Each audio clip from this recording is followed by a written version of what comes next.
Bienvenue à On Jase, édition du mardi 19 janvier 2021. J'espère que vous allez bien, que vous êtes en forme en cette belle journée ensoleillée, mais quand même assez froide à l'extérieur. Et le Canadien nous a réchauffé le cœur hier, encore une fois, avec une solide performance. Le Canadien qui l'emporte 3-1 face aux Oilers à Edmonton. Qui le cru quand même? 2-2 pour le Canadien face aux Oilers. Honnêtement, je pense que tout le monde pensait que c'était pour être une victoire sur 2 matchs. Mais là, le Canadien quitte Edmonton avec deux victoires, 4 points en poche. C'est quand même une récolte de 5 points sur une possibilité de 6 lors des 3 premiers matchs de la saison régulière. Ça a été une belle soirée, un bon match. J'espère que vous avez apprécié le spectacle. Et aujourd'hui, on va en discuter en long et en large avec nos panélistes. François Gagnon, qui sera avec nous dans quelques instants. Bruno Gervais va se joindre à la discussion un peu plus tard aux alentours de 12h30. Et comme à l'habitude, mon fidèle compagnon Martin Lemay sera avec moi aux commandes de cette émission que l'on retrouve à l'instant. Salut mon cher Martin, sûrement pas un avant-midi relax dans ton cas. Les gens ne savent pas, mais tu as travaillé fort pour venir nous rejoindre comme ça à ce moment-ci. Je te lance mes salutations les plus distinguées, mon cher. Ah, t'es bien gentil. Ben regarde, on va mettre ça court. Écoute, cet été, j'avais le projet de bâtir ma maison. Première fois de ma vie que je faisais ça. Puis Bruno, avec qui on va jaser tout à l'heure, sait de quoi je parle. Et l'Internet, aujourd'hui, était en conflit avec des corps de métier. Ils m'ont débranché. On n'était pas connectés. Ça marchait pas. Appel belle. Bref, ils ont tout fait. Puis on est là, on time. Merci, Abel. Puis sais-tu quoi? Pourquoi pas saluer tous ceux qui continuent à travailler dans la construction pendant le confinement. Chapeau, les gars. Puis bravo, les gars et les filles qui travaillent dans la construction. Moi, je veux juste dire aux gens là, qu'au moment où on a ouvert l'émission, Martin n'était toujours pas connecté. Et là, c'était correct. J'étais parti. J'ai dit au pire, il va joindre à nous au cours de la discussion. Mais tu as réussi à arriver. Puis si on n'avait pas parlé, les gens n'y auraient vu que du feu. Mais fallait que je le dise parce que je sais à quel point là, que tu étais stressé un peu à la dernière minute pour arriver pour l'émission. As-tu aimé ton match de hockey hier, toi? Moi, j'aimais ça. Je sais que les gens, il y en a qui ont trouvé ça beaucoup moins excitant que les 2 premiers matchs contre Toronto et les Oilers d'Edmonton. Mais ça ne pourra pas toujours être comme ça. On affrontait une équipe qui, eux, ont décidé, qui se sont fait planter samedi, puis qui ont décidé d'apporter des ajustements. Et c'est dans l'ajustement de l'ajustement qu'on était hier. On ne voulait pas ouvrir la porte à l'adversaire. Le Canadien qui ne voulait pas ouvrir la porte, même s'ils l'ont fait avec leur indiscipline, ne voulait pas ouvrir la porte à la vitesse des Oilers et surtout celle de McDavid et Draisaitl. Bref, je pense que dans l'ensemble, c'est ça le hockey. Il y a des matchs où ça va être spectaculaire, ça va être la pétarade, puis il y a des matchs, ça va être un peu comme hier. Le Canadien a bien fait, puis ils nous ont montré que dans les deux, ils sont capables de remporter le match. Fait que oui, moi j'aimais ça. Je suis juste content d'avoir du hockey, on va se dire la vérité, Yann. Juste bien content d'avoir du hockey, puis autant de matchs à chaque jour. J'étais content de réentendre Pierre, Marc, puis j'étais allé écouter également les gars d'un autre angle. J'étais content de tout. Oui, c'était le fun. C'était très agréable. Une belle soirée de hockey hier pour le match. Et je sais que aujourd'hui, on va en parler en long et en large. Puis, tiens, je pense que François est déjà prêt. On va immédiatement aller retrouver François Gagnon qui a surveillé ça de très près hier également. On l'a vu aux entraques. On l'a vu également à l'antichambre après le match. Salut, Frank. Comment ça va? Ben, ça va très, très bien. J'en reviens pas de ce que j'entends, là. J'ai-tu entendu que Martin Lemay était content d'à peu près tout, là? C'est ça que j'ai entendu. T'as-tu bien du négatif hier? Je me sens mal, Frank. Ben non, j'en ai pas de négatif, mais c'est parce que je suis surpris de voir que il n'y a rien sur... Il n'y a aucun critère où tu vas rechigner un petit peu, parce que c'est notre job de jamais être content, remarque, là. Mais c'est vrai, moi, je renchéris sur ce que Martin et toi, Yannick, venez de dire, là. C'était une nouvelle façon de gagner hier pour le Canadien, alors que dans les dernières années passées, ce club-là a toujours trouvé une manière ou une nouvelle manière de perdre. Alors, c'est différent. C'est différent. C'est des joueurs différents qui s'imposent dans des circonstances différentes, mais il y a une constante, par exemple. C'est l'équilibre au sein de l'équipe et c'est le niveau d'intensité et d'agressivité. C'est pas compliqué, là. Ce club-là joue comme un club qui croit vraiment avoir des chances de gagner à tous les soirs, alors que de l'autre côté, les Oilers ont bien commencé le match, 5-10 bonnes premières minutes, bon échec avant. Il ne s'est rien passé, puis ils ont dit « Ouais, ben peut-être qu'à soir, on va perdre encore. » Oui, c'est ça la grosse différence quand tu regardes les deux équipes. Tu sais, les gars, si vous voulez chercher un point négatif, je dirais pas que c'est négatif, mais peut-être un point à améliorer ou faire attention. Puis je suis convaincu que Claude Julien en parle à ses gars. C'est peut-être au niveau de l'indiscipline. Là. Le Canadien, encore une fois, hier, à un moment donné, est allé d'une séquence, je pense, c'est 4 ou 5 pénalités de façon consécutive. Là. Tu sais, honnêtement, ils se sont pas fait brûler hier, mais ça va arriver là, à un moment donné. Là, ça ne pourra pas toujours être comme ça parce que, François, tu l'as dit, là, le jeu défensif du Canadien, le jeu agressif, le travail incroyable qu'on a fait en infériorité numérique. Mais tu sais, à un moment donné, à force de jouer avec le feu, tu finis par te brûler. Là. Ça, c'est peut-être le seul point là, que chez le Canadien, il va falloir faire attention et plus prudent en tout cas. Là. Et c'est pas juste le nombre de pénalités, c'est la nature des pénalités. Joël Armia, c'est une pénalité d'accrochage, de paresse. Suzuki, il avait fait la même chose à Toronto. C'était pas une bonne pénalité en fin de partie. Weber, on le sait, c'était un double échec. Au nombre qu'il donne dans un match, il pourrait aller au banc des punitions 3 ou 4 fois, mais là, il est allé juste une fois hier. Mais tu parles de ça... Et ça m'amène sur un des aspects que j'ai relevé. Puis d'ailleurs, la question a été posée à Claude Julien après le match hier. Là. Oui, le Canadien a joué avec le feu. 7 pénalités. On a donné 32 secondes à 5 contre 3 à Draisaitl et McDavid. Puis je vais rajouter Yamamoto là-dedans qui est capable de marquer des buts aussi, qui a eu des bonnes occasions. C'est beaucoup trop. Mais la première punition hier soir est allée à qui? Philippe Danault. L'an passé, l'année d'avant, l'autre année d'avant, quand Danault prenait le chemin du cachot, tu te disais « Aïe, ça va être dur ». C'est qui le deuxième qui est allé là, qui l'a suivi? Armia. Lui aussi, normalement, joue au sein de la première ou de la deuxième unité de désavantage numérique. C'est qui le troisième qui est allé dans la série de 4? Chariot, qui lui aussi est solide avec Weber en arrière.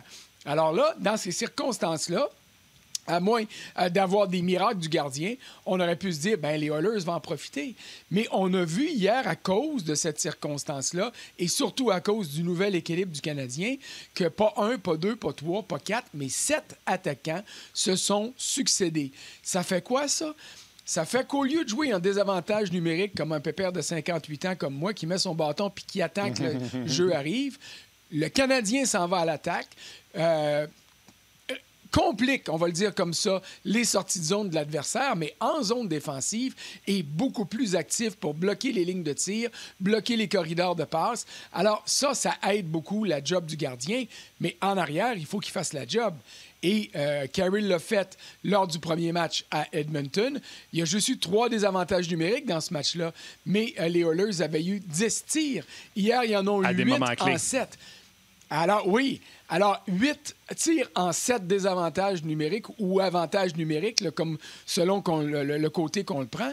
Ça veut dire que devant Jake Allen hier, les joueurs ont été très, très efficaces. Beaucoup plus dans les 2 matchs à Edmonton qu'à Toronto lors de la première partie. Moi, ce que j'ai aimé du désavantage numérique, tu as parlé du désavantage numérique de samedi, tu as dit peut-être juste 3, mais les 3 étaient à un moment crucial. Début de 2, milieu de 2, fin de 2. Là, ça aurait pu faire très mal. Et pourtant, c'est à travers ces pénalités-là que le Canadien a pris les devants parce que c'était juste un 0 à ce moment-là. Hier, je me suis dit, ça y est, tu peux faire ça, mettons, contre les Devils du New Jersey puis pas souhaiter te faire marquer. Mais contre les Oilers d'Edmonton, tu jouais avec les poignées de ta tombe solide. Et je ne sais pas, je vais en parler avec Bruno également là, tantôt. Je ne sais pas, toi, François, comment tu as observé ça. Mais bon, Danault se fait sortir. On tombe à 5 contre 3 rapidement. Danault est au banc. Celui qu'on met là, c'est Suzuki. Puis, au lieu de lui et Chariot aller agressif avec le bâton en direction du porteur, puis je vais demander à Bruno s'il observait la même chose. Même dans le déplacement, au lieu de mettre le bâton vers le porteur, on a laissé le bâton traîner dans notre déplacement pour continuer à couper plus de lignes de passe, étant donné qu'on est juste 3. Et souvent, quand tu vas prendre ton bâton puis tu vas l'apporter vers le porteur de la rondelle pour être agressif sur son bâton, il va profiter que tu enlèves ton bâton dans la ligne de passe pour justement aller profiter du déséquilibre que ça donne. Et j'ai trouvé ça intelligent. Et de là que tu as parlé des lancers au but pendant ce désavantage numérique-là, il y en a eu moins par rapport à ce qu'il y avait eu samedi, justement parce que j'ai l'impression que le Canadien avait bien étudié les Oilers, la transversale, que ce soit à Draisaitl à droite ou à McDavid à gauche, n'était plus là. Mais ça va avec ce que je te disais tout à l'heure, c'est au niveau de l'agressivité. Puis si tu te souviens, dans le premier match, les 2 buts rapides des Maple Leafs pour niveler les chances en fin de deuxième, c'est arrivé le premier en un désavantage de 2 hommes. Là, souviens-toi, Weber avait tiré dans les, j'allais dire dans la foule, mais il n'y a pas grand foule, mais dans les gradins. Et puis, le Canadien, soudainement, à Toronto, ressemblait plus à l'année dernière, c'est-à-dire qu'on était en mode... je ne vais pas dire passif, mais en attente, en réaction. Hier, on était en action et en réaction. Et c'est pour ça que les Oilers n'ont pas eu autant de tirs que les Maple Leafs en ont eu ou que les Oilers en ont eu lors du premier des 2 matchs de suite. Alors, ça, pour moi, je suis entièrement d'accord avec Yannick, là. Tu peux pas imaginer que tu vas gagner 8 matchs sur 10 en écopant 7 pénalités mineures ou en donnant 7 avantages numériques à ton adversaire, peu importe c'est qui. Là. Hey, les Sabres de Buffalo ont planté les Flyers de Philadelphie solides hier. Alors, il y a des équipes qui sont capables de marquer des buts comme tout le monde, mais la beauté de la chose hier, c'est que ces circonstances-là nous ont permis de voir le nouvel éventail à la disposition de Claude Julien parce qu'il y a plein de joueurs qui sont allés. Tu as parlé de Suzuki. Kotkaniemi, on l'a vu dans des circonstances défensives. On a vu Romanov aussi contre le monstre à 2 têtes qui était pas très monstrueux hier des Oilers. Jonathan Drouin a joué un bon match hier. Il a patiné beaucoup. Un peu comme à Toronto, là, le but qui a fait mal quand il a dégagé dans Beden d'un des arbitres. Hier, il se fait surprendre sur le but de Devon Shore. Mais honnêtement, là, faut pas faire de mauvaise foi, puis il faut pas canaliser simplement sur ces jeux-là. L'ensemble du jeu de Drouin est beaucoup plus intéressant, beaucoup plus rapide, beaucoup plus impliqué. Puis il n'y a pas juste l'air à penser à ses buts puis à ses points. Il y a de l'air à penser au succès de son trio. Et ça, pour moi, là, c'est un renouveau qui est digne de mention parce que ça explique la manière dont le Canadien joue depuis le début de l'année. Moi, une des décisions hier que Claude Julien et ses entraîneurs ont prise, celle d'envoyer Jake Allen, ça surprend un peu. À l'émission, on en parlait. Moi, je m'attendais à le voir peut-être plus à Vancouver pour le match de jeudi ou peut-être même mercredi.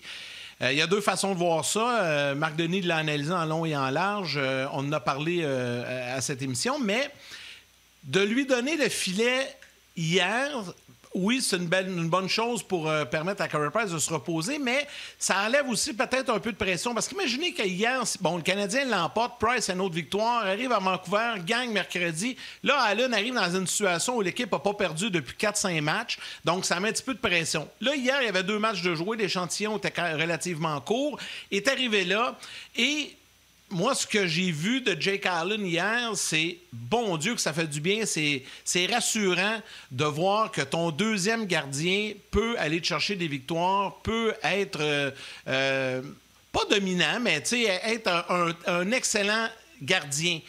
Puis, j'ai trouvé ça intelligent de la part du Canadien hier de lui donner le filet. Tu sais, quand tu penses à tout ça après mes réflexions, là, une fois que la décision est sortie, je pense que ça lui a enlevé un peu de pression. Là, il est allé chercher sa victoire. Il va sûrement revenir dans un des 3 matchs à Vancouver. C'était une belle décision. Puis Jake Allen, hier, il n'a pas été sensationnel, mais il était bon. Veux-tu commencer, Martin? Oui, je vais commencer. Merci, Frank, de me passer le puck. En total désaccord avec toi, Yannick. Moi, je ne reculerai pas parce que ça a bien fonctionné, la décision d'hier. Ma décision, moi, je l'ai dit, c'était mercredi, premier match contre les Canucks de Vancouver.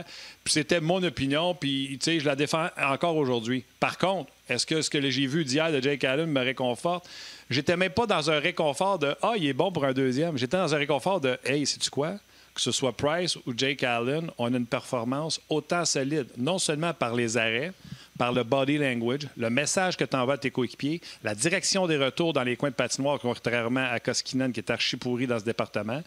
J'étais en totale confiance de voir Jake Allen là. Bien en face. Le Canadien, Claude Julien, ont pris le pari de le mettre là. Ça a fonctionné. Ça donne 2 jours de congé à Carey Price. Chapeau, tout est parfait pour moi. Sauf que je demeure avec ma décision. J'aurais été avec mercredi, premier match à Vancouver. Les gars auraient été excités, etc. Mais, garde, tout fonctionne. Il n'y a pas de plainte là. Puis il a été superbe. À toi, François. Bon, moi, là, je vais être un petit peu rabat-joie. Il en est passé 13 à la douzaine des adjoints à Price depuis 4-5 ans, là, OK? Puis mettez la liste, là, les noms sur une liste, là, Montoya, puis Scrivens. Hey, à un moment donné, vous avez tous dit ces mêmes affaires-là. C'est extraordinaire.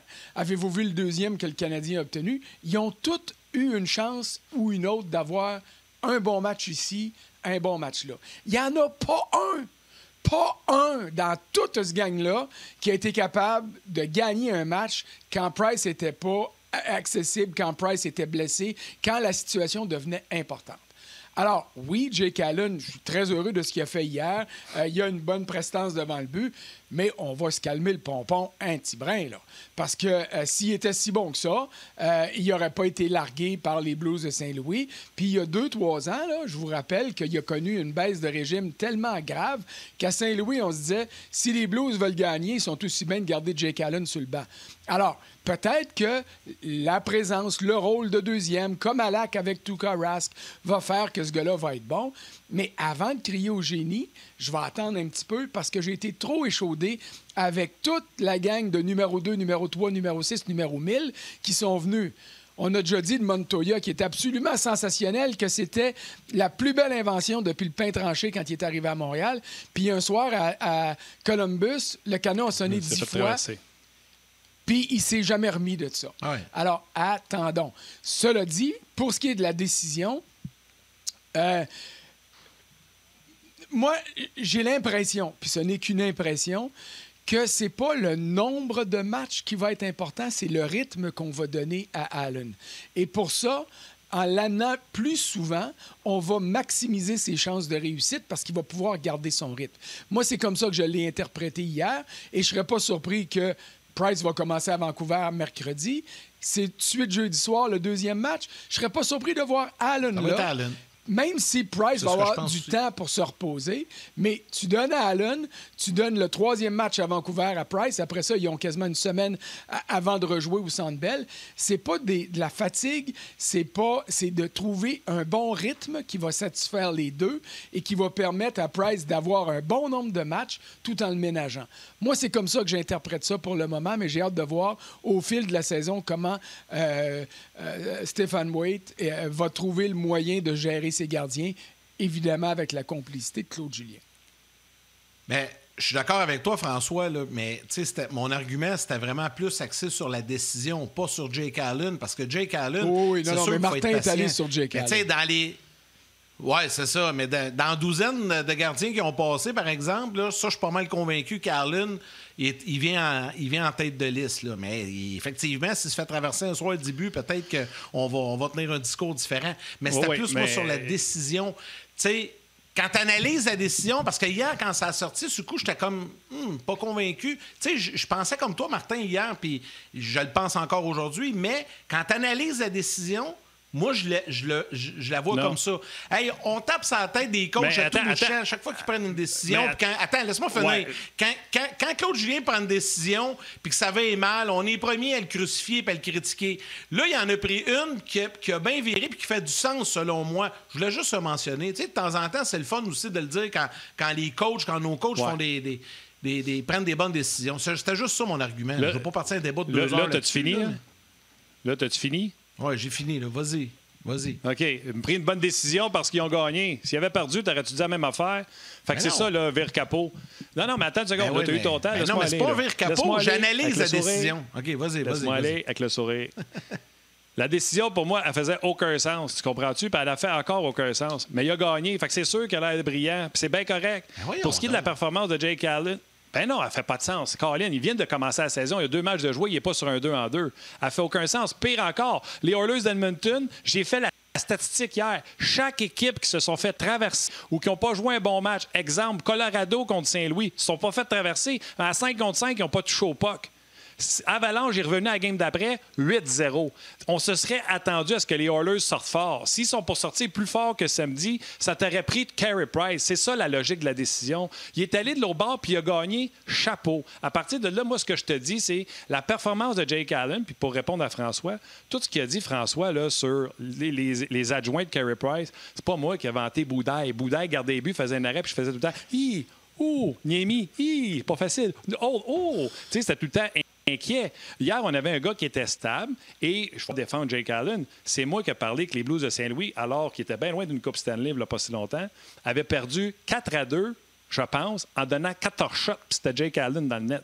J'avais dit à David Perron qu'il avait refusé de mettre Jake Allen en dessous du boss en disant « Votre trouble, c'est Jake Allen. » Et plus tard, en janvier, ils ont mis Binnington puis ils ont gagné la Coupe. Fait que je suis pas un défenseur de Jake Allen, mais je fais juste vous dire que ses stats montrent que quand il n'est pas numéro 1 puis qu'il a un rôle de 20 à 30 games, c'est drôle, ses stats sont excellentes et ça nous permettrait cette année d'avoir un gars d'un net qui fait la job. François, j'ai vidé mon sac. Je suis heureux.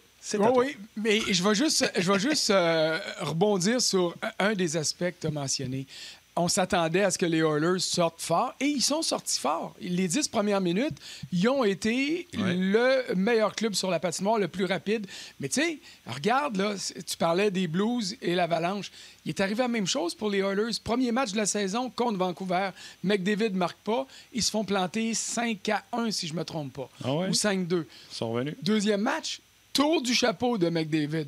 Troisième match, il est blanchi. Ben, une petite passe, là, mais le Canadien gagne 5-1. Sauf que je comprends ton raisonnement et ton point de vue, mais là, si chaque fois que tu veux mettre ton auxiliaire, tu dis « Ouais, mais là, l'autre bord vont peut-être être trop forts », ben c'est parce que tu n'as pas choisi le bon auxiliaire. Si tu n'as pas confiance que ce gars-là, quand tu l'envoies devant le filet, va te donner une chance de gagner, ben trouve-toi un autre. Parce que tu as besoin, comme coach, d'avoir confiance. Et surtout, les gars qui embarquent sur la glace doivent avoir confiance que leur goaler va leur donner une chance de gagner. Les Oilers, dans les 2 derniers matchs, là, jouaient comme un club. Il faut s'arranger pour pas qu'ils shootent sur notre gars parce que ça va rentrer. T'sais, alors, ça t'empêche de te concentrer sur l'aspect important du jeu. Ouais. Ils n'ont pas rien que ça comme problème. Eux autres, ils n'ont pas de 1 puis ils n'ont pas de 2. C'est ça. Ils n'ont pas de 1, ils n'ont pas de 2. Ils n'ont pas de troisième. Puis ils n'ont pas de troisième trio, puis ils n'ont pas de quatrième trio, puis ils n'ont pas de troisième, quatrième, cinquième, sixième défenseur. Hey, ça va mal dans le shot. C'est qui le premier? Ben, OK. Adam Larson, mais Donald Nurse puis Larson devraient être des défenseurs susceptibles d'assumer un rôle au sein d'un premier duo. Devrait. C'est des Mais trois. après ça... Hey, ouais, je peux pas me... C'est je me ça. couperai Hey, les pas gars, les veines pour ça. on parle-tu d'un sujet qui, pas mal certain, va faire l'unanimité, mais je vous lance juste le nom comme ça, puis je veux vous entendre les deux. Romanov. Romanov, là, c'est ça. Je pense que tout le monde est très heureux de voir ce qu'il nous donne. Ouais. François, vas-y en premier sur Romanov. On a 30 secondes avant la télé, mais vas-y, Frank. Regarde, c'était effrayant, c'était épeurant parce qu'on ne l'avait jamais vu jouer puis on le promettait tellement de choses. Moi, je dis toujours, je vais attendre de le voir dans un vrai match. Même au camp, j'étais impressionné comment ça va être dans un vrai match. Écoute, il y a 3 matchs d'expérience puis il joue comme un gars qui a 3 ans d'expérience. Pour moi, là, ils disent en anglais « as advertised ». On va laisser les gens à la télé aller aux manchettes. Les gens sur le web vont poursuivre. Ouais, 10 manchettes, c'est grand titre. À un moment donné, ils vont finir par l'avoir. C'est pas grave, ils sont partis. Ouais, écoute, Romanov, là, François... Poursuis sur Romanov. Il n'y a rien que tu peux... Ouais, poursuis sur Romanov, mais il n'y a rien que tu peux dire... Je suis sincère, là, j'ai physiquement une chair de poule parce que il n'est pas juste bon, il prend pas juste des bonnes décisions, mais on nous dit que c'est un rat d'aréna. Tu comprends-tu? Pour une fois qu'on en a un qui a l'air, tu sais, l'attitude, l'éthique, il y a tout. Tu sais, pour une fois, je fais comme, hey, on en a un. Écoute, moi, j'haïs ça, là, mais j'haïs ça quand on nous demande, puis j'haïs encore plus ça parce que je réponds. Comparez-le à quelqu'un, il vous fait penser à qui? Écoute, c'est difficile, là, mais...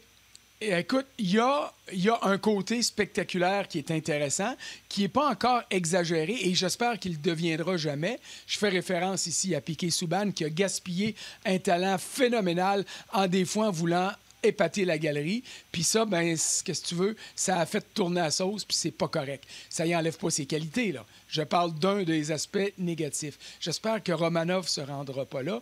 Mais moi, ce qui m'impressionne le plus, là, c'est son calme sur la glace. Et ça, oui, ça me rappelle Andrei Markov.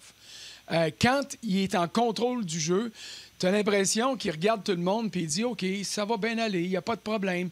Oh, je suis en retard, je vais donner un petit coup de patin de plus. » Il est en parfait contrôle des situations. Alors, pour moi, c'est ça qui m'impressionne le plus. Maintenant, il ne faut pas franchir la petite limite qui fait que, soudainement, tu deviens comme blasé sur la glace. Il faut que tu aies un petit doute tout le temps pour t'assurer d'être à ton maximum. Mais en ce moment, écoute, je suis vraiment là, impressionné par l'ensemble de l'œuvre. Son cadeau hier, là, c'est une zézette. Là. Koskinen, il l'a laissé passer en dessous de son bras. Le plus beau jeu là-dessus, c'est Evans qui a gagné en mise en jeu, Byron qui est allé l'aider. Mais j'ai écrit dans ma chronique sur rds.ca, c'est une récompense pour tout ce qu'il a fait de très bien. Et il y a beaucoup de choses dans cette liste-là qui ne paraissent pas, qui ne sautent pas aux yeux, mais qui sont remarquées par les coachs, mais surtout par ses coéquipiers. Oui, Yann, si tu me permets, je vais y aller sur Romanov, puis je te laisserai poser la prochaine question, puis certainement des commentaires de nos auditeurs, mais juste pour Romanov, t'as eu ça, les comparaisons? Moi, quand j'étais dans l'autre chaise, que j'écoutais les shows, c'est ce que je voulais, une comparaison, pour me faire une idée. Fait que maintenant que je suis dans la chaise, c'est ça. Le problème, c'est de trouver la bonne. T'sais. Mais exemple, quand Tourigny me dit Suzuki, Ryan O'Reilly, il a coaché O'Reilly, puis il s'est fait éliminer par Suzuki. Je pense pas qu'il est loin. Quand on a eu, Yann, souviens-toi, plus tard, on a eu Tourigny, Goulet. Il a dit Marc Vlasic. Moi, j'ai dit, je pensais à Parayko. Il dit, Crime, tu as raison. Mélange Parayko puis Vlasic, tu vas avoir Goulet. Fait que moi, j'aime ça, de donner une idée aux gens. Romanov, cadeau sur son but, je suis d'accord, François. Mais la qualité que Claude nous avait dit, puis on ne l'avait pas vu jouer, nous autres, Romanov, qu'on ne pouvait pas savoir, mais quand tout le monde lui demandait pourquoi il est sur le deuxième avantage numérique, il a la réputation de la mettre sur le net. Puis sais-tu quoi? Il est récompensé parce que chaque maudit lancé qu'il prend sont sur le net. Fait qu'il est récompensé, contrairement à bien des gars qui tirent dans la baie vitrée puis dans la bande. Puis, by the way, ils le font même dans les pratiques. J'ai été assez souvent en pratique du Canadien. Il y en a qui sont doués pour la mettre dans le mur. Lui, c'est sur le net. Et si vous voulez un comparable, François, moi, je vais me risquer. Au pire, avec ce que je vois, après 2 matchs seulement, pardonnez-moi, 3 matchs, au pire, Orlov avec Washington, et au mieux, Zubov plus physique. Hey, là. Écoute, Zubov, il est au temple de la renommée. Si tu parles à Guy Carbonneau, il va te dire que c'est un des meilleurs défenseurs avec qui il a joué dans sa carrière. Ouais. C'est ça que j'ai juste peur, là, tu sais. Suzuki, mobilité O'Reilly, latérale, mettre Goulet, le puck sur les nets, ça, l'intelligence. Oui. Alors, je vais te demander d'insister quand tu fais ces comparaisons-là pour dire c'est pour vous donner une idée, mais ce n'est pas une promesse. Parce que si jamais Romanov il est une coche en dessous de Zubov, là, s'il est une coche en dessous de Zubov, il va être un extraordinaire défenseur quand même. S'il n'arrive pas à jouer à la hauteur de Markov et qu'il n'arrive pas à être aussi spectaculaire que Piqué, ça ne voudra pas dire que c'est du gaspille, là. Hey, en passant... Non, mais Markov, c'est un suprême en intelligence. Je rappelle qu'ils l'ont eu pour François. Pacioretty aussi. Oui, mais c'est ça. Alors, l'ensemble de l'œuvre, l'ensemble des ingrédients, là, c'est l'heure du dîner, on parle on va faire une analogie au niveau de l'alimentation, mais l'ensemble des ingrédients est là, puis la recette n'a pas de l'air compliquée. Elle n'a pas de l'air compliqué, elle n'a pas de l'air... Tu peux pas la gâcher. Alors, laissons-le aller comme ça. Oui, c'est un rat d'arena. Premier, c'est à glace aux pratiques. Dernier sorti, il travaille tous les aspects du jeu. Et je suis content que tu aies mentionné mettre la rondelle au filet parce que hier, il a décoché 5 tirs. Il y en a 3 qui ont été cadrés, évidemment, dont celui qui a donné un but. Mais les 2 autres n'ont pas raté la cible. Ils ont été bloqués en défensive. Et ça, pour moi, ça fait une grosse différence. Parce que tu as beau frapper à rondelle puis tirer à 100 000 à l'heure, si tu pognes la baie vitrée, tu ne marqueras jamais. Les gars, je viens de lire un commentaire sur Facebook qui m'a fait sourire, puis je vais vous le partager, OK? On est dans les comparaisons. Il y a Maxime Valois qui écrit, les gars, Romanov, c'est pas Markov, il a des émotions. Je l'ai trouvé bon. C'est vrai. C'est pour ça que j'ai dit un mélange de Markov puis de Subban, qui m'a me dédouané comme ça. Ouais, parce que Markov, c'est pas le plus jaseux et plus fun à... Oui, il y en a sur RDS.ca qui disent Romanov. Il y en a 2 qui viennent de dire Charlie McAvoy. Il y a Miguel qui parle de Drew Doughty. Il dit que certains, j'ai entendu qu'ils l'ont comparé à Drew Doughty. Écoute, c'est des gros standards. de comparaison. Mais regarde, ce qu'il y a de fun, c'est que pour une fois, on en a un avec le Canadien. Et on en a un, et puis je vais nous dire à nous trois, puis à tous ceux qui nous écoutent puis qui nous regardent, on va essayer de ne pas le gaspiller, tu sais, justement, puis on va attendre. Puis j'ai hâte de voir un mauvais soir. J'ai hâte de voir 2 mauvaises décisions de suite, dont une qui donne un but. Comment il va réagir? Il va-tu mettre ça de côté et dire, OK, ça arrive, maintenant je me tourne vers l'avant puis je vais me racheter? Ou bien s'il va geler? Et ça, pour moi, c'est la prochaine étape. Exactement. On va ramener les gens de la télé pour poursuivre, les gars.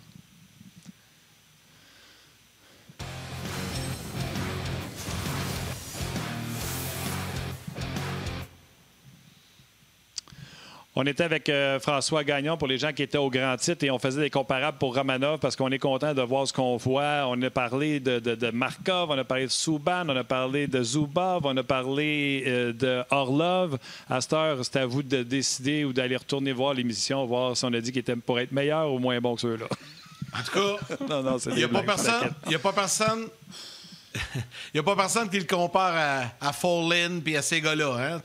J'écoute les noms depuis tantôt, vous dites, là. C'est pas mal plus intéressant. C'est ça. Oh, oui, mais c'est ça. Hey, les gars! C'est exactement. Est-ce que, François, pour terminer on termine notre segment ensemble, j'ai envie de te lancer un peu là-dessus. Là, on va vivre cette semaine pour la première fois un peu ce que les gens au baseball majeur vivent. Une série de 3 matchs. T'sais, on n'est pas habitué à ça dans la Ligue nationale de hockey. Mais là, le Canadien affronte les Canucks mercredi, jeudi et samedi. Ça, avec cette nouvelle dynamique, ça va être différent, là. Ça va être très différent. Tu sais, on en a parlé lors d'une des premières émissions. En fait, notre émission spéciale, là, avant le début de la saison, je sais que Martin était très, très fervent de ça, des séries de baseball, les 2-en-2 contre la même équipe, 3 matchs de suite. Initialement, moi, j'étais un peu contre. Mais regarde, je suis vieux, je suis contre les changements, j'aime ça être confortable, sauf que au niveau économique, c'est sûr que ça fait une grosse différence. Là. Mais oui, la seule chose que j'aime pas, c'est qu'un programme double au baseball, c'est fait pour être divisé. Alors, tu as vu, tu as parlé de Saint-Louis, Avalanche, premier match, tout à l'avantage de l'un, deuxième match, tout à l'avantage de l'autre. On en a vu beaucoup des matchs comme ça. Islanders, 4 ou 5-0 contre les Rangers, l'inverse complètement, 4-0 Rangers lors du deuxième match. Ça, j'ai hâte de voir comment ça va aller. Mais pour des considérations économiques, rien que ça, là. Le Canadien paye autour de 25 000 $ de l'heure chaque fois qu'il prend l'avion. Heure de vol, on s'entend. Alors, au lieu de faire 3 allers-retours à Vancouver, tu le fais une fois, tu joues 3 matchs. Ouais. C'est le gros bon sens. Et puis, c'est pas dans la nature du hockey d'avoir des matchs consécutifs, mais peut-être que si tu joues 3 matchs en 5 soirs contre les Canucks, que le troisième, ben, ça va peut-être se coltailler un peu plus, puis qu'il va se développer une rivalité. Oui. Les coachs vont s'étudier davantage. Les matchs vont être plus serrés. On l'a vu. Moi, ce qui me fait peur... Tu l'as eu hier. Excuse-moi de t'interrompre là-dessus. Juste faire la parenthèse. François, Gallagher, là, quand il s'en va frapper Darnell Nurse qui tourne le dos, c'est volontaire. C'est la revanche de la veille de samedi quand Nurse, alors que le match est hors de portée, qui plante Gallagher dans le mur. Gallagher, si le Canadien perd ce match-là, là, c'est une pénalité stupide. Il s'est fait justice. Puis il aurait dû laisser passer. Oui. Mais ça, c'est les émotions de samedi, que c'était complètement payback time. Parce que souvenez-vous, les gars, Gallagher s'est élevé puis il a commencé à japper à Darnell Nurse. Genre, je vais te repogner. Si c'est pendant la saison régulière puis qu'ils jouent leur premier match en novembre puis ils se revoient en février, il n'y en a plus d'animosité. Mais là, parce que c'était le samedi, tu as eu ça, là. Entièrement d'accord avec toi là-dessus. Puis, tu as vu la réplique de Cashin à Anderson aussi en cours de partie. Mais c'est pas là où je veux aller. C'est pas là où je veux aller, Martin. C'est que les coachs dans la Ligue nationale d'aujourd'hui, là, ils sont tellement bons. Puis leurs adjoints sont tellement bons. Puis les Mario Leblanc de ce monde qui s'occupent du vidéo sont tellement bons que si tu leur donnes 2 jours pour s'ajuster, j'ai peur que le troisième match, au lieu d'avoir ben de l'animosité puis ben de la rivalité, au lieu d'aller en crescendo, que ça va faire patate parce que là, ça va devenir un jeu d'échecs entre coachs qui va avoir étudié l'autre, qui va dire « Oh, là, on va le jouer de même. » Alors, Je le sais pas. J'espère que j'ai tort et j'espère que dans la série contre les Canucks ou quand Calgary va venir ici ouvrir la saison au Centre Bell, que le premier match va être bon, que le deuxième va être meilleur puis que le troisième sera le meilleur de la gang. J'espère que ce sera ça, mais j'attends pour voir avant de déterminer. J'en ai jamais vu des situations comme ça, autres qu'en série. Et c'est vrai que les séries éliminatoires sont un gage de réussite pour ça. Alors, attendons, mais j'ai hâte de voir ce que ça va donner. Bien, parfait, François. Merci beaucoup pour ta participation ce midi. On invite les gens à aller lire ton papier sur le rds.ca que j'ai lu ce matin avant même de prendre mon café. Première chose que j'ai fait en me levant, je suis allé lire ta chronique. Donc, j'invite. Belle façon de commencer une journée, ça. Puis, j'invite les gens à aller lire ta chronique. Puis nous, on se reparle la semaine prochaine. Merci, François. Parfait, merci. Puis juste avant de partir, là, dans les jeux de comparaison pour Romanov, s'il vous plaît, tout le monde, comparez-les pas à lui, OK? Attendez un petit peu. Un Bobby Orr, il y en a eu rien que... Et puis, il ne faudrait pas mettre la barre trop haute. Là. Déjà, avec Zubov, Martin, je te trouve un peu rough, là, mais on verra ce que ça va donner. Merci, François. Bye-bye. Martin, plein de salutations. Écoute, des commentaires, il y en a un puis deux, il y en a une tonne. Je vais prendre quelques instants pour aller sur Facebook. Je ne reculerai pas trop loin là, parce qu'il y en a eu énormément. Jean-François Genet, que l'on salue. Il y a Frédéric Pelchat qui dit le dernier but hier qui a enlevé le blanchage à Allen, c'est les petites passes flashy en sortie de zone. Évidemment, il fait allusion à la perte de possession de Jonathan Drouin. Pablo Lavigne répond Drouin est loin d'être parfait, mais il joue beaucoup mieux et beaucoup plus impliqué cette année. Guillaume Ruel dit qu'il est d'accord de cette décision de faire confiance à Jake Allen. Louis-François Charpentier, j'étais très confiant de la décision de Claude Julien. Il démontre à son club qu'il a confiance en Allen. C'est un power move de montrer aux Oilers qu'on peut les battre, même avec notre gardien numéro 2. Ça donne le ton à cette belle saison. Luc Toulouse dit oui, Yannick, totalement raison avec toi. Patrice Lemieux, les Oilers ont bien commencé, mais ils ne peuvent pas garder un rythme constant quand ils n'ont que 2-3 joueurs dans leur équipe. Écoute, il y en a. Là. Olivier Gaulin-Gingras, que je salue. Stéphane Paquin également. Maxime Valois. Kevin Constantin. Puis je te laisse, Martin, poursuivre avec le RDS.ca. Par la suite, on accueille Bruno. Tu as raison, il y en a beaucoup. Écoute, Alexandre Caillat, le Canadien a conclu une entente d'affiliation avec Trois-Rivières. Ça vient de sortir, donc j'ai reçu beaucoup de gens qui m'ont transmis la nouvelle, là, comme quoi que... Tu te souviens-tu, on avait parlé avec Bergeron à ce sujet-là. Marc-André Bergeron, oui. Oui, fait que c'est confirmé selon nos gens qui sont sur nos pages. C'était logique. Jonathan qui fait demander. Demandez donc à François combien il me charge pour ces deux cadres en arrière de lui. Pas sûr qu'ils sont à vendre. Il y en a beaucoup qui parlent déjà d'Antoine Roussel contre Gallagher dans les 3 matchs de Vancouver, quand on parlait d'animosité, quand on fait des séries de 3 matchs. Ouais. Yves Gravel, salutations à vous également. Jean-Luc Pigeon qui écrit. Puis, tu sais, Jean-Luc, c'est un fin observateur. Il dit Vancouver vient de passer les 2 matchs contre les Flames en désavantage numérique, comme le Canadien contre les Oilers d'Edmonton. Est-ce qu'on va s'attendre à un match, à 3 matchs où les unités spéciales vont s'affronter? Salutations à Gaétan également, qui est toujours présent. Patrick Caron, Romanov comparé à Zubov et Norlinder comparé en Suède à Lidstrom. On va être en bateau pour longtemps. Oui, mais ça, c'est des comparables. C'est drôle, hein? François et tous les auditeurs qui m'écrivent disent que j'ai comparé Romanov à Zubov. Mais il y en a personne qui dit que j'ai dit Orlov aussi. Mais c'est correct. Je vis avec. On retient plus Zubov, peut-être. Écoute, Zubov, là. Oui, mais tu sais, Orlov, c'est pas un mauvais défenseur non plus, mais je pense qu'il va être supérieur un peu à Orlov. Non, c'est sûr. Ben oui, peut-être.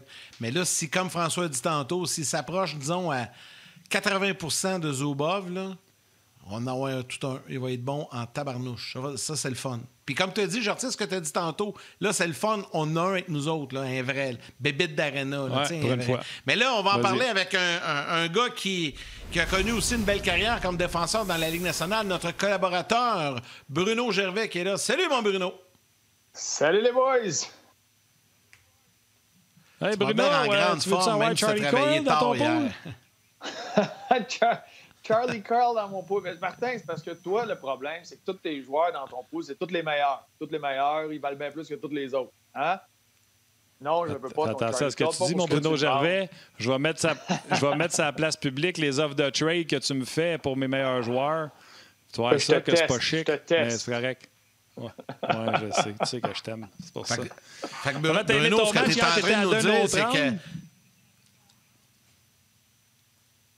Vas-y. Pas les boys, hein. Chacun votre tour. Oui, je pense que Yannick voulait m'envoyer une flèche en disant ce que tu es en train de nous dire, c'est que Martin il surévalue ses joueurs. Fait qu'on va passer par-dessus comme si on ne l'avait pas entendu. T'étais à d'un autre angle. T'étais à d'un autre angle hier. Je le sais. T'étais à d'un autre angle hier. T'as fait la game. Écoute, on en a parlé un peu avec François tantôt. J'ai parlé du désavantage numérique. Je ne sais pas si t'étais branché, mais c'est plate que le Canadien était indiscipliné, mais j'ai trouvé que le Canadien avait fait un superbe travail en désavantage numérique. Et au lieu d'attaquer le porteur, on gardait les lignes de passe bloquées. Je ne sais pas si tu as observé la même chose. Mais ils l'ont fait à 5 contre 3, à 5 contre 4. Très bas, très compact. Les Oilers n'ont pas la menace dans le haut du territoire. C'est une équipe, tu regardes leur but, puis l'année passée, c'était la meilleure équipe en avantage numérique. Tu regardes leur but, c'est beaucoup d'attaques dans le bas du territoire. Utiliser le joueur pivot, utiliser le joueur sur la ligne des buts, qui redonne aux joueurs dans le centre, qui redonne aux joueurs qui est backdoor, qu'on va appeler, qui est dans le corridor en arrière, à l'extrême de la zone. C'est leur façon d'attaquer. Fait, c'est ce que j'aime beaucoup de ces séries de matchs-là, c'est que tu as le temps de t'appliquer et d'amener les ajustements nécessaires pour l'équipe contre qui tu joues. Parce que dans une saison normale où tu peux jouer 15 matchs de suite contre 15 équipes différentes, t'es tout le temps, tu te concentres sur toi parce que tu peux pas mettre les mêmes efforts à tout le temps ajuster, puis peaufiner, puis ci, puis tweaker ci, ça, sans arrêt. 2 matchs en 2 soirs, tu n'as même pas le temps d'être sur la glace. Fait que des fois, tu fais juste te concentrer sur ta façon de faire, puis tu fais juste dire, regarde les gars, faites attention à ça, puis that's it. Mais quand tu arrives, puis tu t'en vas jouer à Edmonton pour 2 matchs, ou maintenant à Vancouver pour 3 matchs, il y a 6 points de division sur la table. C'est là que tu décortiques encore plus, c'est là que tu t'ajustes. Puis j'ai adoré la façon que le Canadien a réagi, s'est ajusté, c'était bas dans le territoire. Et comme tu l'as dit, les bâtons, les lignes de passe, c'était la priorité numéro 1. On va donner le lancer à Allen, il faut juste qu'il n'y ait rien qui passe transversal de notre boîte ou notre triangle défensif. On ne veut pas qu'Allen aille se pitcher d'un côté à l'autre. Dans tous ces avantages numériques-là, j'ai compté une vraie bonne passe qui a été transversale de Draisaitl à McDavid dans ces 7 avantages numériques-là. C'est mission accomplie pour cette facette. Et Bruno, on parlait de Romanov tantôt. Oui, je peux y aller rapidement. Là. Je veux revenir un peu sur Romanov parce que je veux faire le comparatif avec toi. Tu as vécu, toi, cette situation-là. Tu es arrivé dans la Ligue nationale comme un jeune joueur, un jeune défenseur. Tu sais, Romanov, là, OK, il a joué dans le KHL, mais quand même, il est arrivé cette année dans une situation où il se retrouve dans une équipe où on a quand même quelques bons vétérans à la défensive, des gars qui peuvent le prendre sous son aile, jusqu'à quel point ça peut influencer. Parce que là, tout ce qu'on voit, nous autres, c'est fantastique. Là. C'est quasiment la 8e merveille du monde. Là, Romanov, on va se calmer un peu, mais il est très bon. Mais lui, il arrive quand même dans une équipe où tu as un Shea Weber, tu as un Petrie, tu as Sherrod, tu as des gars quand même, des vétérans établis, qui l'ont vraiment pris sous son aile dès l'an passé, dans la bulle à Toronto durant les séries. Vous savez, Romanov est allé là-bas, il ne pouvait pas jouer rien, mais il était là. Probablement qu'on le prend en charge là. Toi, as-tu vécu une situation similaire quand tu es arrivé dans la Ligue nationale comme jeune défenseur? Est-ce que tu as eu l'occasion de bénéficier des conseils ou du support, de l'encadrement d'un vétéran? Et jusqu'à quel point ça peut influencer le reste de sa carrière à Romanov? C'est immense. Oui, j'ai eu la chance de vivre ça. Je me rappelle les premiers joueurs que j'ai côtoyés au début, c'était les Mark Parrish, les Dave Scatcherd, Michael Pekka à mon premier camp. C'était Zitnik, Alexis Zitnik, je ne sais pas si vous vous rappelez, le Caveman, on l'appelait. C'est ces gars-là, puis ce calme-là, puis les détails de devenir un professionnel aident énormément, surtout quand ça se met à tourner, surtout quand ça devient tempête. Quand tu te retournes sur le banc, puis le gars à côté de toi est très calme, c'est pas grave, ça l'affecte pas, il sait comment réagir, ça vient de calmer toi aussi. Puis Romanov a ça avec la défensive du Canadien, a ça avec son gardien Price. Le calme qu'on voit présentement dans la défensive, dans leur prise de décision, jusqu'à maintenant, puis de la façon qu'il joue, je vois pas des équipes qui vont être capables de mettre une tempête dans le territoire du Canadien longtemps. Parce qu'éventuellement, ça va arriver, tu as des présences dans ton territoire qui sont plus longues, mais éventuellement, tu reprends le contrôle avec ce calme-là, tu prends la bonne décision, etc. Fait que Romanov est très bien entouré pour cet aspect-là. Puis il est très bien entouré par le fait qu'il est encadré, qu'il a un tuteur avec lui à chaque fois qu'il embarque sur la glace. Parce que oui, il va jouer avec Kulak, mais c'est arrivé qu'il va se retrouver sur la glace, que ce soit avec un Petrie, avec un Weber, avec un Chara. Plus la saison va avancer, plus il va y avoir toutes sortes de situations. On l'a vu en désavantage numérique. Le gars à côté de lui fait que c'est pas grave s'il se ramasse sur la route et qu'il est sur la glace en même temps qu'un McDavid ou qu'un McKinnon. C'est pas la panique, c'est pas grave. Il est avec Weber, il est avec un Chara ou peu importe, un Petrie. Tu peux faire ta présence sans être en mode panique. Sortez-là de là, il faut le protéger. Il est déjà protégé quand il embarque sur la glace, puis je ne dis pas qu'il n'est pas capable de faire le travail. C'est juste que ça mène ce calme-là, cette confiance-là, puis ça l'aide à grandir de la bonne façon. Puis d'avoir cet entourage-là pour un joueur comme lui, même un joueur comme Kotkaniemi et Suzuki, cet entourage-là de vétérans, puis le calme qu'il y a présentement, c'est la meilleure façon. C'est là que tes espoirs vont se développer. Et ce que Evans a vécu tout ce qu'il n'y a pas à Edmonton. Oui, exact. Tout ce qu'Edmonton cherche, tu as beau avoir le talent, tout le meilleur talent au monde, c'est ce qui te manque. Mais Evans l'a vécu l'année passée. Il a grandi tellement rapidement. Puis regardez le genre de responsabilité qu'il a déjà en début de saison. Est-ce qu'il va faire ça toute l'année? Je serais surpris. C'est sûr qu'il va avoir des creux dans son jeu. C'est normal pour son âge, pour son expérience. Mais ce qu'il a gagné l'année passée, ça vient avec cette culture-là, avec cet entourage-là, avec le mot qui se passe, avec les gars comme Thompson ou Dano qui aidaient les jeunes, puis ça se passe. C'est cette présence-là de vétérans. OK, mais là, tantôt on parlait avec François. François trouve ça délicat de faire des comparaisons. Là, moi, j'ai parlé d'Orlov, Plancher, Plafond, Zubov. J'ai dit là-dedans un Zubov plus physique, Orlov ultra mobile, la rondelle sur le filet, bref. Et là, il y a Steve qui dit « Viens-tu d'entendre Yannick comparer Romanov à Bruno Gervais? » Point d'interrogation. Alors, la question... Non, c'est pas ça que j'ai dit. Est-ce que Romanov est le futur Bruno Gervais? Sinon, quelle est ta comparaison pour Romanov, Bru? T'as-tu déjà vu le film Big Daddy, gars? Qu'est-ce que je fais? Regarde, je fais mes lunettes. Ça, c'est mes lunettes qui me rendent invisible. Fait que là, je disparais parce que je ne veux pas répondre à cette question-là. Comprends-tu? Là, j'ai disparu. Comment ça? Non, parce que c'est impossible à savoir. Il va être Romanov. Moi, je te dirais, le Plancher est un gars qui va jouer 92 matchs en Ligue nationale, puis le plafond, c'est Bobby Orr, puis le temps de la renommée. Il y a un talent fou, il y a une mobilité fou, il y a 15 674 facteurs X qu'on ne contrôle pas, qu'on ne sait pas, qui peuvent arriver. Présentement, il est sur le high du début de saison, il est sur le high de cette recrue-là qui rentre. Puis, il y a cette espèce de naïveté-là, / confiance qui est super, que tu dois de préserver. Mais à chaque jour, il est en train de sculpter ce que va être sa carrière, sculpter ce qui va être lui comme personne. Son comportement, son attitude fait croire que sky's the limit, qu'il peut aller très loin dans ce qu'il va faire, qu'il peut devenir un leader dans la Ligue nationale. Mais de faire un comparatif, il est unique, cet enfant-là. C'est tous des joueurs uniques. Moi, c'est un joueur qui va avoir un impact dans toutes les sauces. On le voit déjà. C'est un gars d'un 25 minutes par match sans problème parce que c'est un athlète. C'est un joueur. Il fait des jeux de hockey. Et par ça, ce que je veux dire, c'est qu'il a la tête haute. Il s'ajuste à ce qui lui est lancé. Il n'y a pas une façon de faire, puis il va tout le temps faire la même chose, puis s'il frappe un mur, puis c'est fini. Il est tout le temps constamment en train d'ajuster ses lectures, prendre de l'information. Il a la tête haute, il place ses rondelles au filet. S'il y a une ligne, il va avancer, il va y prendre ce qu'on lui donne.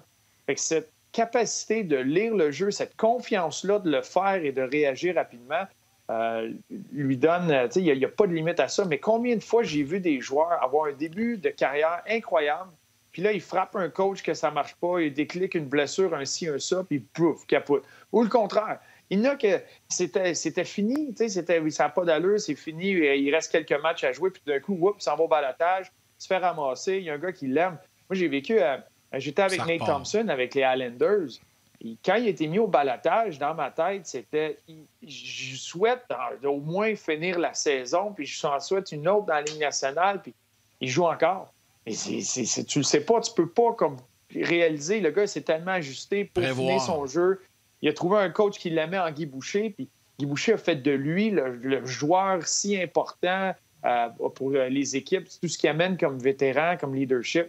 Fait que c'est extrêmement difficile à répondre. Hey, les gars, 2 petites mises au point. Là. La première, tantôt, là, Martin, pour répondre aux commentaires, je n'ai pas comparé à Bruno. J'ai comparé la situation que Bruno a déjà vécu, la même situation que Romanov. Non, mais je laisse faire le mise au point. Dire, Yann? Mais là, pour faire suite à ça... C'est bon pour toi?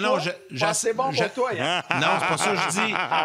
Non, ce que j'essaye de dire, c'est que j'ai été influencé par ta photo. Et là, il y a un auditeur qui écrit, Michael Goudreau, qui dit « Hey, je comprends qu'Yannick a dit ça. Bruno, sur sa photo à batteuse derrière lui, ressemblait à Romanov. » Et là, je vous invite à être attentif. Je sais pas si on peut mettre Bruno en gros plan. Là. On va mettre Bruno à l'écran. Parce que pendant que tu parlais, je faisais juste regarder la photo derrière. Même, c'est vrai, hein? Tu y ressembles pour vrai. Hein? C'est incroyable. Les cheveux. De loin. Les cheveux. Ah oui. C'est pour ça que je suis revenu sur le commentaire. Je trouvais ça trop bon. À ce moment-là, on parlait à peu près le même niveau d'anglais. D'après moi, là, on est à peu près au même niveau. Fait que, ouais, 2 ressemblances. C'est bon. Ah non, mais je trouvais ça bon, c'est ça. Je voulais amener le petit clin d'œil. Hey, il y a des commentaires, les gars, sérieusement, bon. Là, beaucoup de réactions.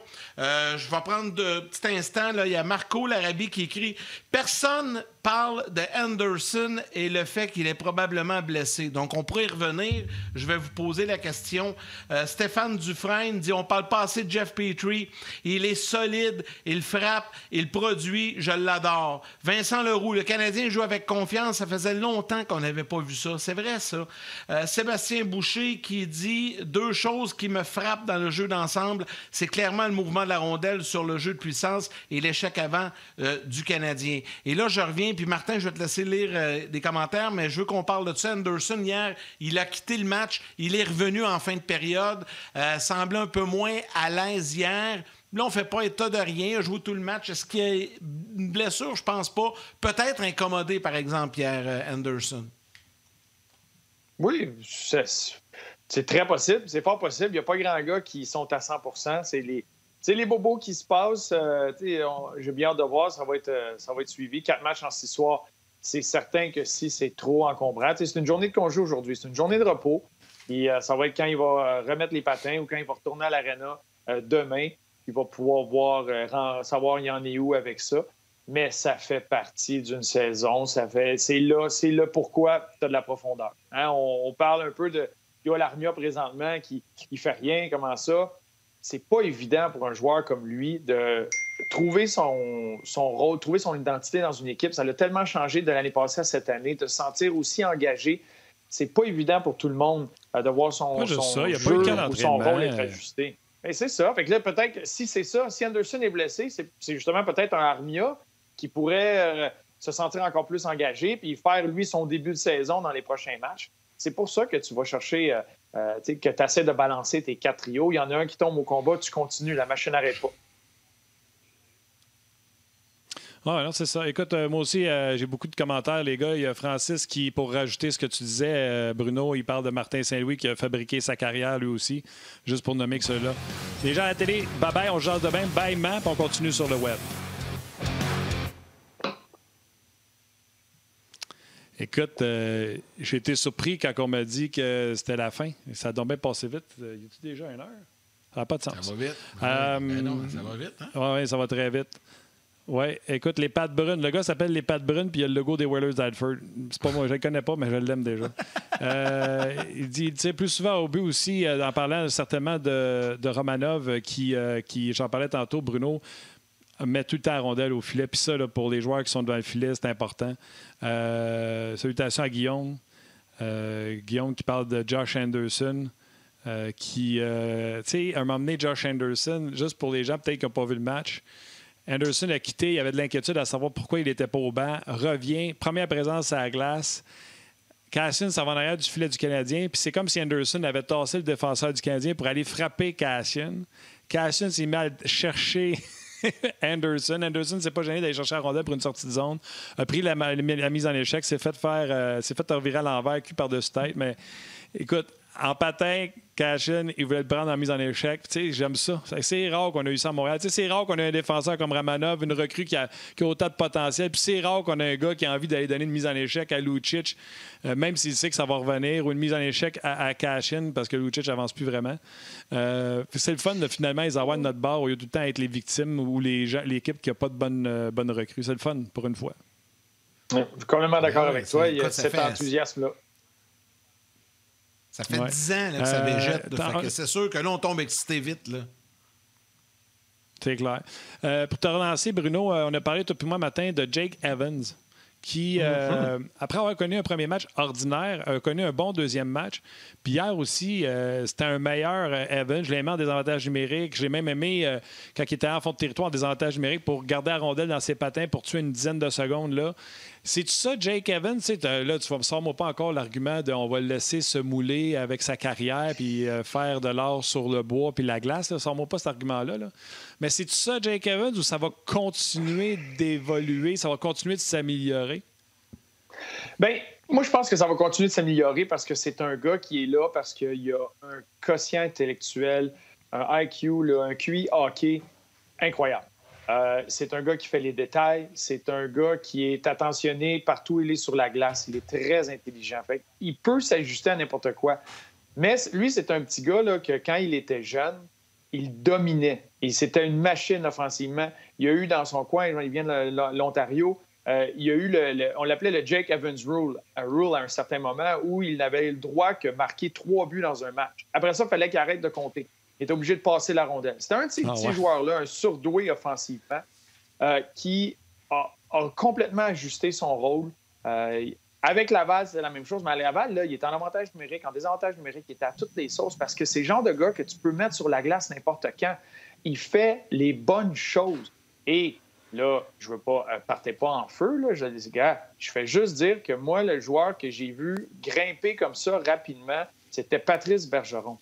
Il faisait tous les détails. Tu ne peux pas y trouver de failles, d'erreurs. Puis là, il y a juste de junior à la Ligue nationale. Il a grandi, il a grossi, il a pris en maturité physique. Donc, il gagnait ses batailles, il était capable de gagner des courses, etc. Puis ça l'a aidé à juste continuer à peaufiner son jeu. Jake Evans a réussi à faire ce qu'il avait à faire pour être dans la Ligue nationale, être sur le 4e trio. Et vous l'avez vu hier dans le match. C'était serré, là. Tu veux empêcher les Oilers de revenir. Puis Claude Julien n'avait aucun problème à ce qu'il soit sur la glace contre McDavid. Il a été sur la glace quand les deux, le monstre à deux têtes, étaient ensemble sur le même trio. Puis il n'y a pas de problème. Il fait la bonne chose. Il surveille défensivement son positionnement, les prises de décision avec la rondelle. Fait qu'il va gagner la confiance pour le temps de glace. Il y a plus que 4 minutes de jouer en désavantage numérique hier. Fait qu'il se trouve un rôle. Puis advenant qu'il arrive quelque chose, advenant qu'ils ont besoin d'un joueur qui monte sur l'avantage numérique ou qui se retrouve sur une unité un peu plus offensive, il va être capable de le faire parce qu'il comprend cet aspect-là aussi. Il est capable, il en a marqué des buts, il a été un bon joueur offensivement dans d'autres ligues avant. C'est le gars que tu peux glisser un peu partout. C'est ça qu'il va faire, qu'il va continuer à avancer. Et là, ça prend un entraîneur comme Claude Julien qui l'aime beaucoup. Il va lui donner des chances. C'est sûr, Claude, qu'il va attendre juste pour ça, un petit nanan, un ci, un ça, il y a un blessé. Ça fait 3 games de suite qu'ils perdent. L'avantage numérique est 0 en 12. Il va avoir de quoi? Il va le glisser, Jake Evans. Là. Il va lui donner des opportunités, puis ça va être à lui de les saisir. D'ailleurs, Bruno, hier, je ne sais pas si vous avez vu les gars à l'antichambre avant le match, Manon Réaume était là comme invité et son fils a joué avec Jake Evans avec Notre-Dame. Et elle a décrit Evans un peu comme Bruno vient de le faire. C'était un gars dominant, utilisé à toutes les sauces avec Notre-Dame et elle a parlé de ça. Puis tu sais, souvent, puis c'est ma réflexion que j'ai eue après, puis je vous lance là-dessus. Tu sais, souvent, on critique le Canadien avec les choix repêchage, puis ils se sont trompés, puis oublié un tel, peut-être ci, peut-être tout. Tu sais, on a la critique facile. Tu sais, Jake Evans, là, c'est un choix de 7e ronde. Là. C'est quand même pas pire. Là. Tu sais, il y a une couple qui ont levé le nez dessus avant. Mais c'est un choix de 7e ronde qui, actuellement, est dans l'alignement partant régulier du club de hockey canadien. Donc, tu sais, on critique souvent quand on se trompe, mais là, quand on va chercher des perles comme ça, c'est le fun de le dire aussi. Entièrement d'accord avec toi. Martin, tu peux réenchérir là-dessus, mais moi, le savoir que je vais dire à ça, là, la journée du repêchage est la journée la plus surévaluée du hockey. C'est pas une science. Tu essaies, puis c'est ce qu'il y a dans le ventre du jeune. Je me rappelle quand Romanov a été repêché, puis il a été repêché tôt.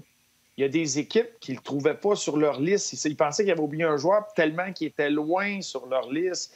Tout le monde a leur façon différente de le voir. Le Canadien, eux, ont pris la peine d'aller le rencontrer, de le voir, de voir ce qu'il y avait dans le ventre, quel genre d'attitude ou caractère qu'il pouvait avoir, puis d'être capable de projeter ça vers le futur, de dire que lui, là, il va continuer de s'améliorer, il a une tête sur ses épaules.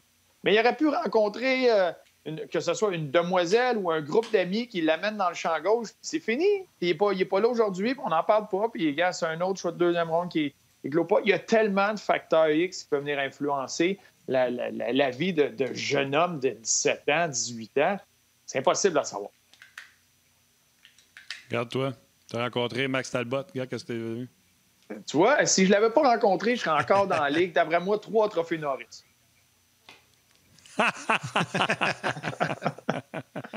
Hey, les gars, 2 petites nouvelles dans la Ligue nationale. Je vous dis ça vite.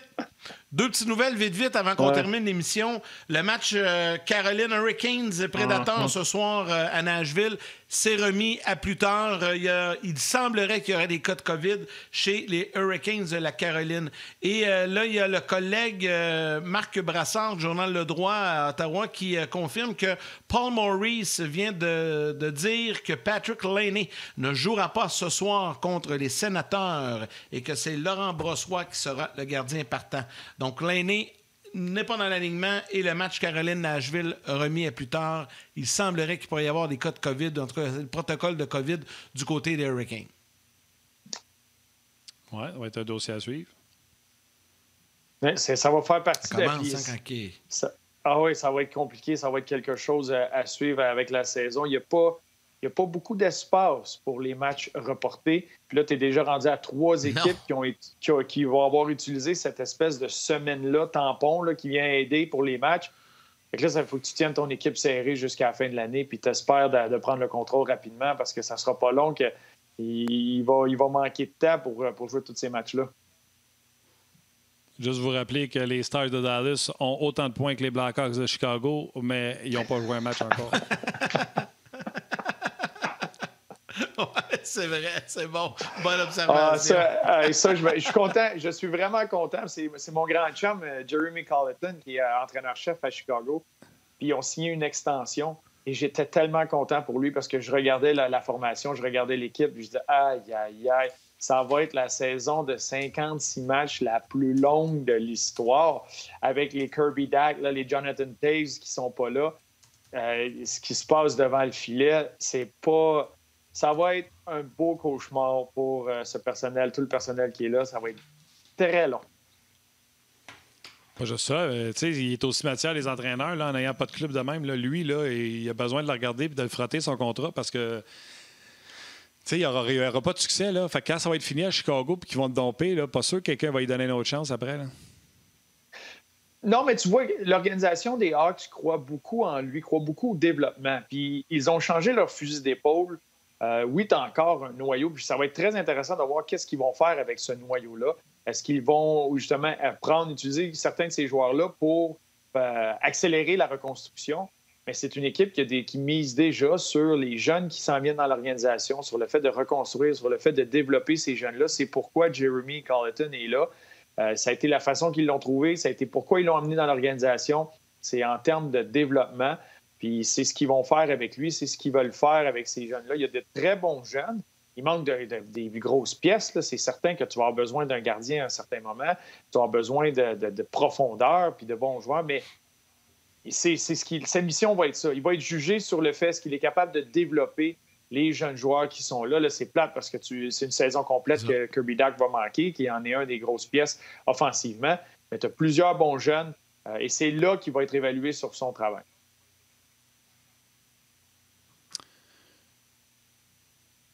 Yannick? Martin? OK.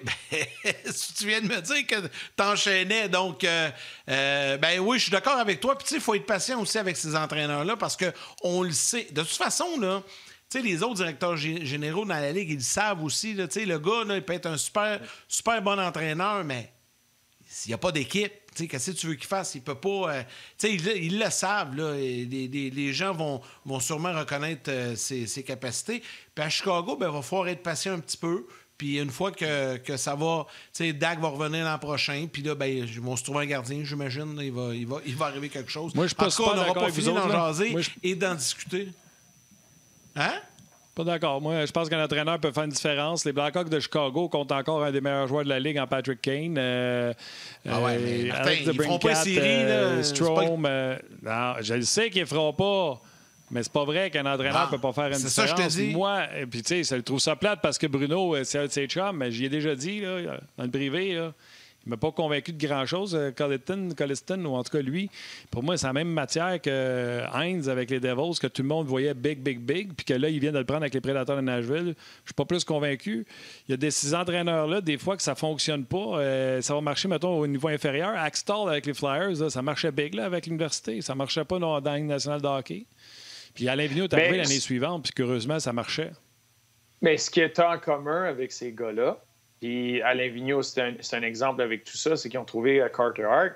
Mais demande à ton grand chum Guy Boucher, hein, montre-moi un bon gardien, un excellent gardien, je vais te montrer un bon entraîneur. C'est lié les deux. Puis là, présentement, il est dans une situation où l'organisation fait les pas dans la reconstruction.